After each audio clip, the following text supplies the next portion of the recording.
दोस्तों, जय यीशु। आज की हमारी प्रार्थना का विषय है क्षमा, यानी कि फॉरगिवनेस। और आपसे गुजारिश है दोस्तों कि इस वीडियो को देखने के बाद लाइक कीजिए, शेयर कीजिए और सब्सक्राइब भी कीजिए। क्षमाशीलता का सबसे बड़ा उदाहरण है खुद हमारे प्रभु यीशु, जो कि एक जीवंत और सच्चे ईश्वर है। और प्रभु यीशु ने खुद क्रॉस पर अपनी जान देते हुए अपने पिता परमेश्वर को सभी को माफ़ करने को कहा, क्योंकि वे नहीं जानते कि वे क्या कर रहे हैं। जो लोग उन्हें मार रहे थे, उनके लिए ये क्षमा की प्रार्थना प्रभु यीशु ने की। इस तरह एक उदाहरण है ग्रैहम स्टेन्स नाम के एक ऑस्ट्रेलियन मिशनरी के उदाहरण द्वारा, जिन्होंने उड़ीसा के होशियारपुर इस विस्तार में प्रभु यीशु का कार्य जारी रखते हुए, और जो कि उनकी निजी स्वभाव था कि सभी लेप्रेसी पेशेंट्स यानी कि कोढ़ियों को देखते थे। लेकिन कुछ फंडामेंटलिस्ट्स यानी रूढ़िवादी कट्टरपंथी जो थे, उन्होंने अपनी गलत धारणा से ये समझा कि ग्रैहम स्टेन्स जो है ये लोगों का धर्मांतर कर रहे हैं और लोगों को, हिंदुओं को ख्रिस्ती बना रहे। इस वजह से उन्हें एक रात जब वो अपनी गाड़ी में, ग्रैहम स्टेन्स अपने दोनों बच्चों के साथ सो रहे थे, और उस वक्त इन्होंने जो है रूढ़िवादी फंडामेंटलिस्ट, इन्होंने पूरी गाड़ी जला दी और इस तरह उनकी हत्या की दोनों बच्चों के साथ। लेकिन क्षमाशीलता का एक गहरा उदाहरण उनकी ही मिसेस ग्रैहम स्टेन्स की वाइफ ग्लैडीस स्टेन्स, इन्होंने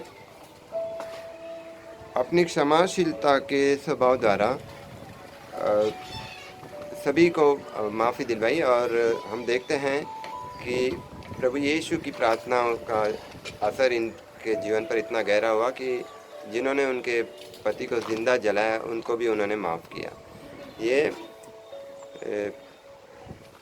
एक गहरी मिसाल है क्षमाशीलता की। इस तरह हम देखते हैं रानी मरिया की कहानी में, जहाँ पर उन्हें कई बार प्रभु यीशु के कार्य करने की वजह से और ख्रिस्ती समाज को बढ़ावा देने की वजह से उन पर उनके दुश्मनों ने कई बार चाकू से वार किया, और तब भी उनकी हत्या के बाद भी जब उनके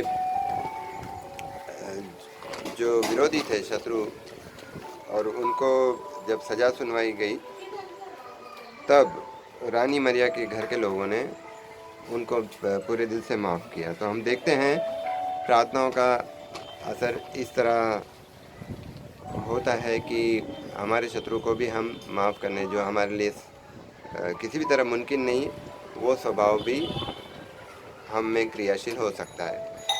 हम देखते हैं एक छोटा सा दूसरा उदाहरण, 12 साल की छोटी सी लड़की जिसका नाम मरिया गोरेटी था। अलेक्जेंडर जो उसके पीछे पड़ा हुआ था, उसको अपनी पत्नी बनाने के लिए, लेकिन किसी भी तरह जब मरिया गोरेटी ने उसका साथ नहीं दिया, उसकी बात नहीं मानी, तब उसने, अलेक्जेंडर ने उसकी हत्या कर दी। और दम तोड़ते वक्त भी मरिया गोरेटी ने अपने हत्यारे को, अलेक्जेंडर को, पूरी तरह से माफ़ी दी। तो ये सारी बड़ी मिसालें हैं अपने विरोधियों को, अपने शत्रुओं को माफ़ करने की। इस तरह हम देखते हैं मीका के 7वें अध्याय में 18वां वचन। अगर आप प्रार्थना में उपस्थित हो और आपको ये याद आता है कि आपकी अनबन किसी से है, तो उसी वक्त प्रभु कहते हैं आप जाओ और जिनसे भी आपकी अनबन है उनसे आप मेल मिलाप करके आओ, क्योंकि आप जिनके साथ रहते हो अगर उन्हें प्यार नहीं करते तो आप ईश्वर को कैसे जानोगे, ऐसा ईश्वर का कहना है। ईश्वर कहता है अपने शत्रुओं को पहले माफ़ करो।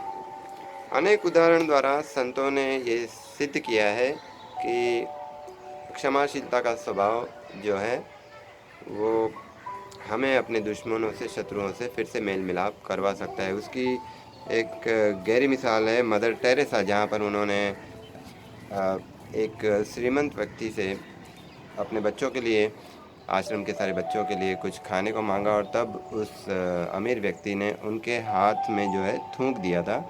तब विनम्रता से ना क्रोधित हुए मदर टेरेसा ने वो हाथ पीछे ले लिया और दूसरे हाथ से फिर से अपने बच्चों के लिए कुछ मांगा, तब जाकर उस जो है धनी व्यक्ति का मन परिवर्तन हुआ और उसने बहुत कुछ दान धर्म में दिया उनके बच्चों के लिए।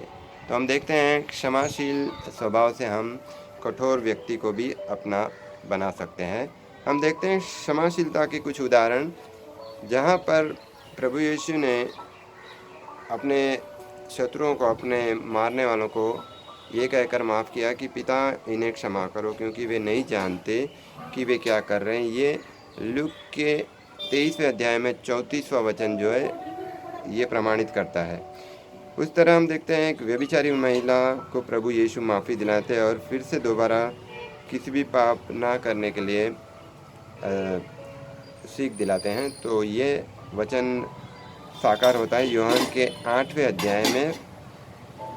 उस तरह यूहन्ना के 18वें अध्याय में हम देखते हैं पेतरुस ने भी प्रभु यीशु को 3 बार नकारा था, लेकिन ईश्वर ने उसे भी माफ़ कर दिया। क्षमाशीलता का सबसे बड़ा उदाहरण। इस तरह हम देखते हैं यूहन्ना के 20वें अध्याय में संत थॉमस, जो प्रभु यीशु के घावों को देखना चाहते थे, वो ये मानने से इनकार कर रहे थे कि यही प्रभु यीशु है, मैं पहले घाव उनके देखूंगा और तभी जाकर मैं ये यकीन मानूंगा। प्रभु ने उन्हें भी अपने शिष्य मानते हुए सभी को माफ़ किया। हम देखते हैं मत्ती के 26वें अध्याय में, जहाँ पर 15 वचन में जुड़ा जो प्रभु का सेवक था, उन्होंने सेवक होते हुए भी प्रभु यीशु के साथ गद्दारी की और चांदी के 30 सिक्कों के खातिर प्रभु यीशु को उच्च अधिकारियों के हाथों में बेच दिया।